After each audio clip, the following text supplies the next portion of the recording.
Hello. അപ്പോൾ ഇന്ന് ഞാനൊരു ഗെറ്റ് റെഡി വിത്ത് മീ ആണ് കേട്ടോ ചെയ്യുന്നത്. അപ്പോൾ കുളിയൊക്കെ കഴിഞ്ഞ് വന്നതിന് ശേഷം സാരിയൊക്കെ എടുത്തിട്ടുണ്ട് കേട്ടോ. അപ്പോൾ അതിന് ശേഷം ഇതാ ഡോവിൻ്റെ മോയ്സ്ചറൈസർ ക്രീമാണ് കേട്ടോ തേക്കുന്നത്. അപ്പോൾ ഞങ്ങളുടെ സ്കൂളിലെ ഓണപ്പരിപാടിയാണ് കേട്ടോ. അപ്പോൾ അതിന് വേണ്ടിയിട്ടാണ് ഞാൻ പോകുന്നത്.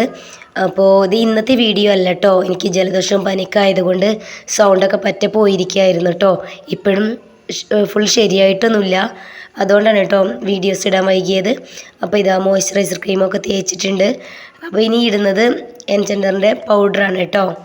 അപ്പോൾ ഞാൻ സിമ്പിളായിട്ടുള്ളൊരു മേക്കപ്പ് ആണ് കാണിക്കുന്നത്. സ്കൂളിലേക്ക് പോകുമ്പോൾ ഞാൻ ഇങ്ങനെയൊക്കെയാണ് ചെയ്യാറുള്ളത്.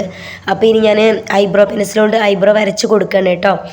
എൻ്റെ ഐബ്രോ വളരെ കളർ കുറവാണ്. അപ്പോൾ ഞാൻ ഐബ്രോ വരച്ച് കൊടുക്കാറുണ്ട് കേട്ടോ. അപ്പോൾ ഞാൻ ഐബ്രോ വരച്ച് കൊടുത്തിട്ടുണ്ട്. അപ്പോൾ ഇനി ഇടുന്നത് ഡാസ്ലറിൻ്റെ ഐലൈനറാണ് കേട്ടോ. അപ്പോൾ ഇതൊക്കെ ഞാൻ ക്യാമറയിൽ നോക്കിയിട്ടല്ല കേട്ടോ ഇടുന്നത്. ക്യാമറയിലിട്ട് ഇടാൻ ഭയങ്കര ബുദ്ധിമുട്ടിട്ട് അപ്പോൾ ഞാൻ വേറെ കണ്ണാടി യൂസ് ചെയ്തിട്ടാണ് ഇട്ടിട്ടുണ്ടായിരുന്നത്. അപ്പോൾ അതാണ് ഇതിൽ കാണിക്കാത്തത്. അപ്പോൾ ഇനി ഇടുന്നത് ലിപ് ബാമാണ് കേട്ടോ. ബീട്രൂട്ടിൻ്റെ ലിപ് ബാമാണിത്.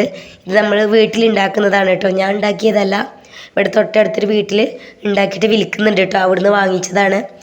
അപ്പോൾ എനിക്ക് ഏത് ലിപ് ബാം ഇട്ട് കഴിഞ്ഞാലും കുറച്ച് കഴിഞ്ഞ് പിന്നെയും ഭയങ്കര ഡ്രൈ ആവാറുണ്ട്. പക്ഷേ ഈ ലിപ് ബാം നല്ലതാണ് കേട്ടോ. ഇതിട്ട് കഴിഞ്ഞാൽ ഭയങ്കര സോഫ്റ്റ് ആയിട്ടുണ്ട്. അപ്പോൾ ഐലൈനർ ഇട്ട് കഴിഞ്ഞതിന് ശേഷം ഞാൻ ഷാളും കൂടെ ചേഞ്ച് ചെയ്തിട്ടുണ്ടായിരുന്നു കേട്ടോ. അത് പറയാൻ വിട്ടു പോയതാണ്. അപ്പോൾ ഇത്രയും മേക്കപ്പാണ് കേട്ടോ ഞാൻ ചെയ്യാറുള്ളത്. സ്ഥിരമായിട്ട് ചെയ്യുന്നത് ഇതിങ്ങനെയൊക്കെയാണ്. അപ്പോൾ ഇനി ഫുള്ളായിട്ടുള്ള ഡ്രസ്സിങ് ഒന്ന് കാണിച്ചു തരാം. അപ്പോൾ ഇതാണ് കേട്ടോ. അപ്പോൾ എന്നെ നിസർഗ് സ്കൂളിലേക്ക് കൊണ്ടുപോകാൻ വേണ്ടിയിട്ട് വെയിറ്റ് ചെയ്തിരിക്കുകയാണ് കേട്ടോ. അപ്പോൾ ഇന്നത്തെ വീഡിയോ ഇത്രയേ ഉള്ളൂ. Okay, bye.